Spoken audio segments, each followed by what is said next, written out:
I'm going to do a walk around of the M1101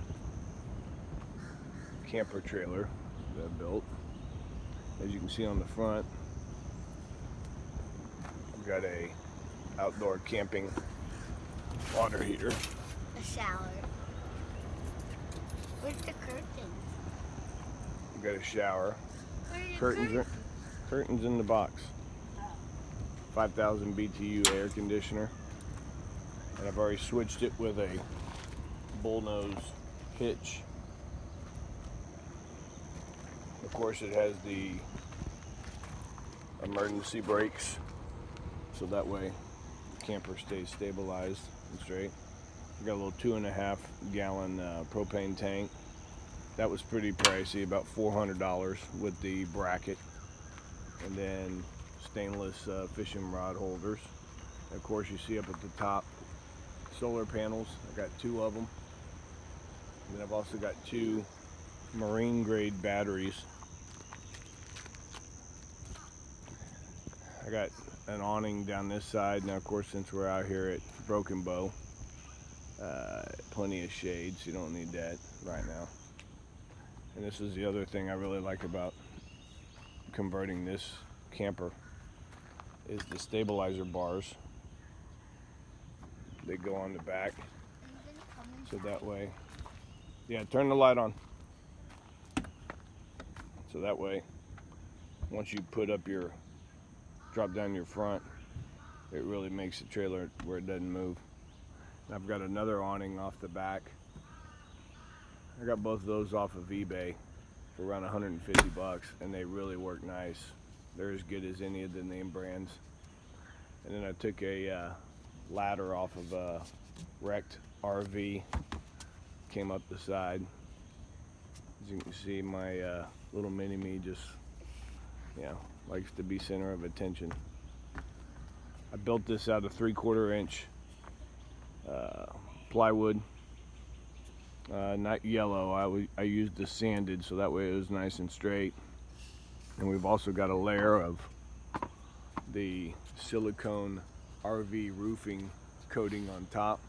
He built it.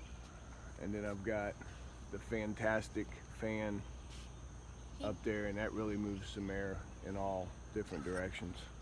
He built this whole thing.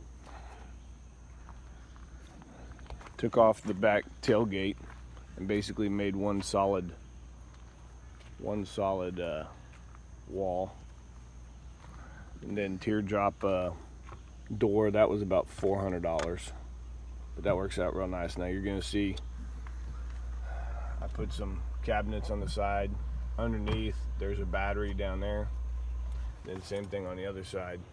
There's a battery down there. Storage. That is an oversized full-size bed. And then what we got, so we got storage here. You can see the battery down there, and then I've got them running series. There's that one. And then we got all the solar control over here, and still got some storage. And then to save us when it's cold, I got a 1,000-watt inverter, and that we use a little 350 watt heater, and it heats the whole thing in here nice. And you'll see now what I've done here is cut out 2 pieces of RV window insulation and basically cut it down the middle so that way it'll slide. But then also by doing the canvas, that gives us plenty of dark when we need it. It's like a cocoon in here. Little fan just for moving air if we really need it, but when the AC's going, it moves a lot of air. And then you see I put a carbon monoxide sensor just in case. Something else I did on the fan, see another piece of the the window insulation there. I put some Velcro around the edge so you cap it off. Don't need it when got the AC going. Keeps it nice and dark insulated. And same thing on this side. And you can see also got a little storage there. But then slide that out, then you button it over. I did these a couple different lengths, so that way you could come back if you just wanted. I did it purposely right to the edge of the bed, so that way you could turn it back, have the insulation come right to the edge, so that way you're all tidy right there at the head of the bed. And then same thing on the door. One of my snaps have already busted, but so when we're here we can open it up, or at night drop it down. Makes it all nice and tight. Put plenty of hooks to hang things. Can't ever have enough hooks. I've got a 110, so when the power comes in, I got a source there, and there's one in the back. And really, I just have it all wired in just like at the house. There's another plug there, so while we're plugged in, you could charge your phone there or whatever. And then over here, I use switches, marine switches, which basically handle the water pump, the electric outside, the lights, the lighting in here, you know, just like there, and the fan. And that's just an extra one, but this is an outlet so my son can play with his little TV in here. Keep him busy.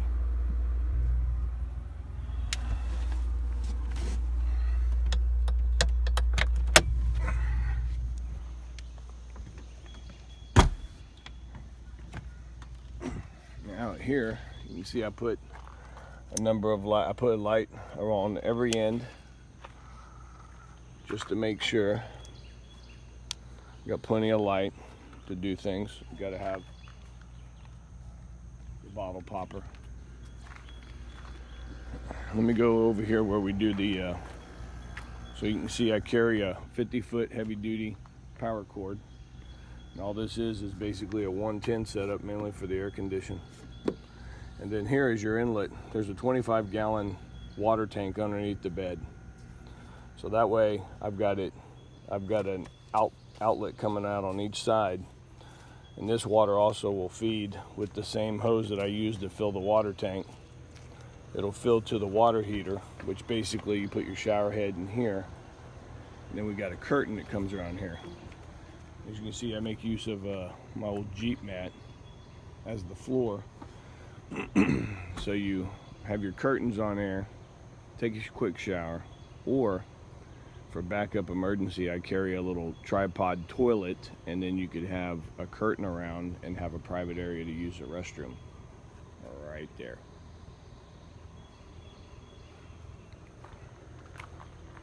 So anyhow, this is my eye candy I built for when I'm selling my Jeep bed toppers. So things I like to do when I run out of time, but you can always check out more stuff on jftops.com. And I called it the Recon Ravage because I thought it just fit it so well. And that's my M1101 3/4 ton camper build, my Overland camper. As you can see, I got my Overland sticker. Oh, and then of course you see the bike rack I did off the receiver. Okay, so when we took the back door off, I put that heavy duty receiver on, and then this became our little porch off the back, and then added another receiver so that way I could have my bike rack, put the kids' racks on the back. Ravage Recon. Oh yeah, and those decals are reflective. Wanted to make sure that if we're camping somewhere and it's busy, someone sees us. There's the other outlet.